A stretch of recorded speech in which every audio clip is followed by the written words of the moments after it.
Here is a question most people never stop to ask. What if the thing you are doing to feel safe is the exact thing making you miserable? You obsess over outcomes. You plan every detail. You wait for guarantees before you move. And somehow the anxiety never goes away. That is not a coincidence. That is a system working exactly as designed. Let us start with something most productivity culture gets completely wrong. Certainty feels like a destination. Like if you just plan enough, research enough, or wait long enough, you will eventually arrive at a place where the risk disappears. But that place does not exist, and chasing it is one of the most exhausting things a human being can do. The need for certainty is not a personality flaw. It is a feature of how your brain works. Your brain is a prediction machine. Its primary job is to model what comes next so you can survive. When the future feels clear and predictable, your nervous system relaxes. When it does not, your nervous system treats that gap as a threat. The problem is that most of us have never been taught to tolerate uncertainty. We were taught to eliminate it, so we developed habits around control. We make backup plans for our backup plans. We delay decisions until we feel ready. We avoid situations where the outcome is unclear. And we call this being responsible. But here is what those habits are actually doing. They are teaching your brain that uncertainty is dangerous. Every time you avoid an unclear situation, your brain logs that as a near escape. The anxiety does not shrink, it grows. You are not building confidence. You are building a more fragile version of yourself that needs more control just to feel okay. Nassim Nicholas Taleb wrote about this in his book Anti-Fragile. He made a distinction between things that break under stress, things that merely survive it, and things that actually get stronger because of it. Most people are optimizing to survive uncertainty, but that strategy makes you brittle. Real strength comes from exposure, not insulation.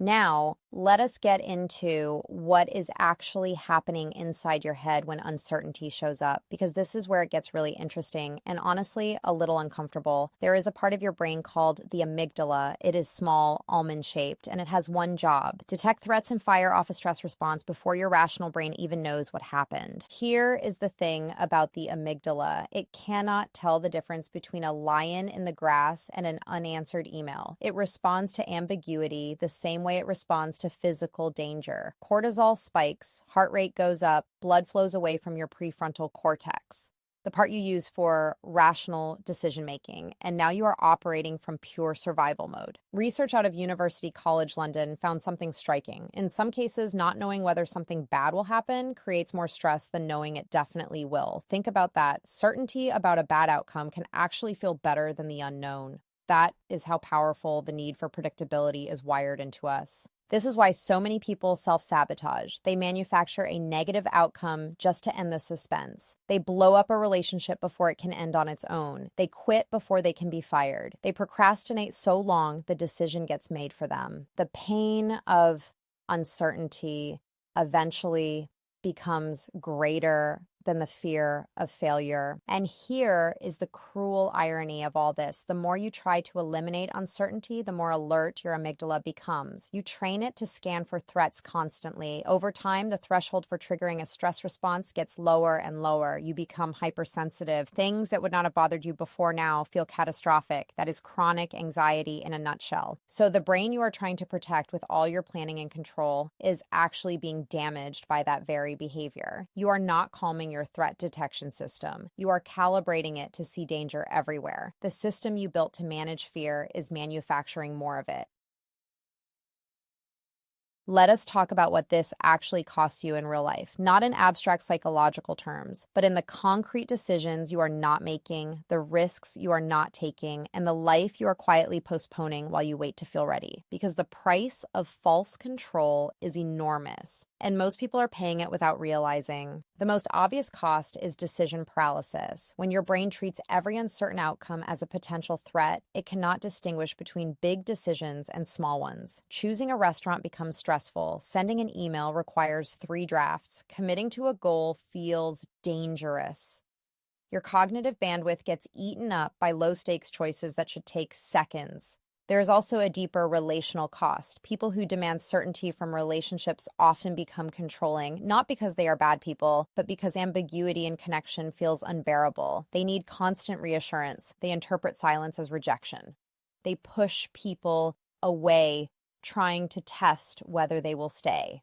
And the relationship breaks under the weight of that anxiety. Michael Easter explored something related in his book, The Comfort Crisis. He found that modern life has removed almost every form of productive discomfort from our daily experience. We have optimized everything for ease and predictability, and in doing so, we have hollowed out the very experiences that build mental and emotional durability. We are comfortable and fragile at the same time. Here is the paradox at the center of all of this. By trying so hard to prevent bad outcomes, you are ensuring a different kind of bad outcome. The project you never started, the conversation you never had, the version of yourself that never got built because you kept waiting for a green light that was never going to come. That is not safety. That is a slow catastrophe. And this is the part that is hardest to sit with. The very outcome you are trying to avoid, failure, loss, embarrassment, rejection, becomes more likely when you are operating from chronic anxiety. Anxious decision-making is bad decision-making. A brain flooded with cortisol cannot access nuance,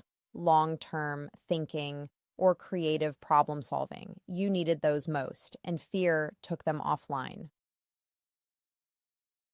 So, what do you actually do with all of this? The answer is not to stop caring about outcomes. It is not to become reckless or indifferent. The answer is to deliberately train your nervous system to tolerate uncertainty without treating it as an emergency. That is a skill, and like any skill, it gets better with practice. The first shift is reframing what uncertainty actually means. Right now, your brain has been trained to read uncertainty as danger, but uncertainty is actually just the space where possibility lives. Nothing interesting or meaningful has ever been created from a guaranteed outcome. Every relationship, career, creative project, or personal breakthrough started in the unknown.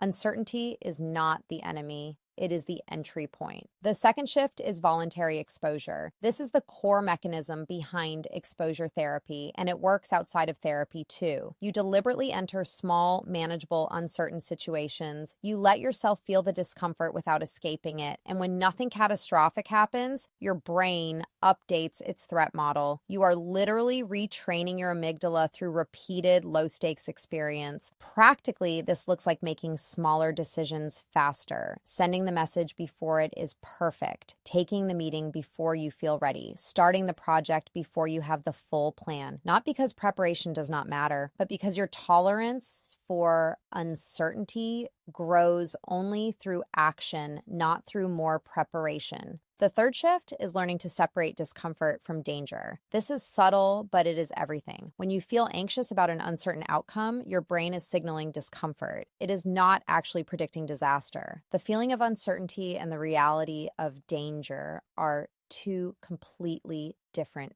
things. Learning to notice that gap is what psychological resilience actually looks like in practice. None of this means you stop planning or stop caring. It means you stop using planning as a substitute for living. You use it as a tool, not a security blanket. You make your best decision with available information, then you move. And when things do not go as expected, which they will not, you adapt. That adaptability is what actually keeps you safe. Here is something worth sitting with. The people you most admire for their calm and confidence. They are not calm because their lives are more certain. They are calm because they have made peace with uncertainty. They have stopped fighting the fundamental nature of being alive.